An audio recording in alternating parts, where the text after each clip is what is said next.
விமான சக்கர குழாயின் மறைந்து டெல்லி வந்த 13 வயது ஆப்கான் சிறுவன். இதை குறித்து தான் இன்றைய காணொளியில் காணவிருக்கின்றோம். உங்களுக்கு நமது வலையொலி வருவது புதியதென்றால் நம்ம சேனலை சப்ஸ்கிரைப் செய்து வைத்துக் கொள்ளுங்கள். பெல் பட்டனை அழுத்துங்கள். வாருங்கள் காணொளிக்குள் செல்லலாம். ஆப்கானிஸ்தானிலிருந்து இந்தியா வரை ஒரு விமானத்தின் சக்கர குழாயில் மறைந்து பயணம் செய்த 13 வயது சிறுவனின் சம்பவம் உலகை அதிர்ச்சியடைய வைத்துள்ளது. உயிருக்கு ஆபத்தான சூழலில் அவன் எப்படி அங்கிருந்து வந்தான், என்ன நடந்தது? இன்று இந்த செய்தியை விரிவாக பார்ப்போம். ஆப்கானிஸ்தானின் தலைநகரமான காபூல் விமான நிலையத்திலிருந்து புறப்பட்ட காம் ஏர் விமானம் சுமார் 90 நிமிட பயணத்திற்கு பின் டெல்லி வந்தது.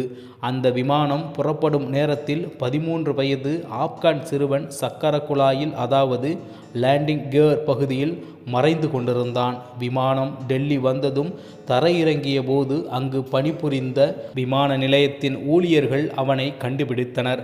உடனே CISF மற்றும் பாதுகாப்பு அதிகாரிகள் அவனை சோதனைக்கு உட்படுத்தினர்.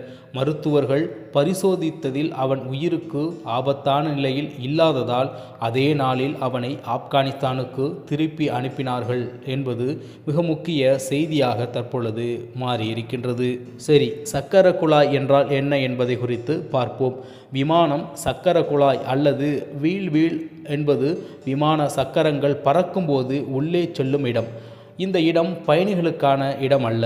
அங்கே அமர்வது மிகவும் ஆபத்தானது. ஏனென்றால் விமானம் உயரத்தில் பறக்கும்போது அங்கு காற்று ஆக்சிஜன் மிகவும் குறைந்திருக்கும். வெப்பநிலை 40 - 60 டிகிரி செல்சியஸ் வரை இருக்கக்கூடும் என்று கூறுகின்றார்கள்.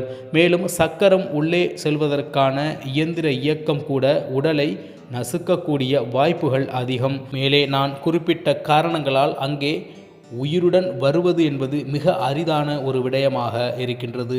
இந்த இடத்தில்தான் அந்த சிறுவன் பயணம் செய்தான் என்பதை யாராலும் நம்ப முடியவில்லை. அந்த அளவிற்கு அதிசயமாகவே அவன் அங்கிருந்து உயிர் பிழைத்து இருக்கின்றான். விமான பயணம் சுமார் 1.5 மணி நேரமாக இருந்தது. நீண்ட நேரம் ஆக்சிஜன் குறைவிலும் குளிர்ச்சியிலும் அவர் இருந்திருக்க கூடும். சக்கர குழாயில் சில பகுதிகளில் ஹைட்ராலிக் குழாய்களில் சூட்டால் வெப்பம் கொஞ்சம் இருக்கும். இவற்றால் தான் அவன் உயிர் வாழ்ந்திருக்கலாம் என்று நிபுணர்கள் கூறுகின்றார்கள். மேலும் அதிகாரிகள் என்ன நடவடிக்கை எடுத்தார்கள் தெரியுமா?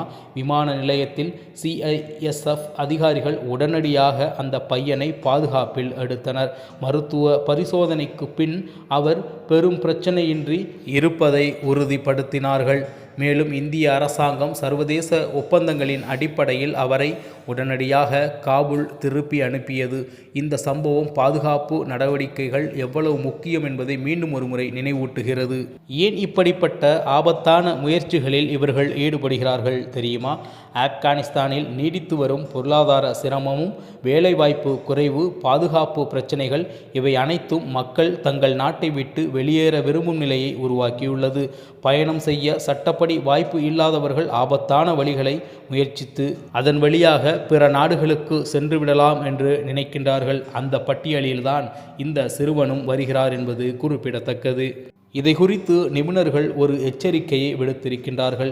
விமான பாதுகாப்பு நிபுணர்கள் கூறுவதாவது: இத்தகைய ஸ்டோவ் அவே சம்பவங்கள் மிகவும் அரிதானவை என்றாலும் நடந்தால் உயிரிழப்பே அதிகம். கடந்த காலங்களில் பலர் சக்கர குழாயில் மறைந்து பறக்க முயன்றபோது பெரும்பாலும் இறந்தே போயிருக்கின்றார்கள். மேலும் விமான நிலையங்களில் பாதுகாப்பை மேலும் வலுப்படுத்த வேண்டும். அதே நேரத்தில் இளைஞர்கள் ஆபத்தான முடிவுகளை எடுக்க வேண்டிய அவசியமில்லாத சூழலை சமூகமே உருவாக்க வேண்டும் என்று அவர்கள் வலியுறுத்துகின்றனர். நிறைவான கருத்து என்னவென்றால், ஒரு சிறுவன் இவ்வளவு ஆபத்தான சூழலில் உயிர் பிழைத்தது அதிசயம்தான். ஆனால் இத்தகைய முயற்சிகள் ஒருபோதும் பாதுகாப்பானது அல்ல.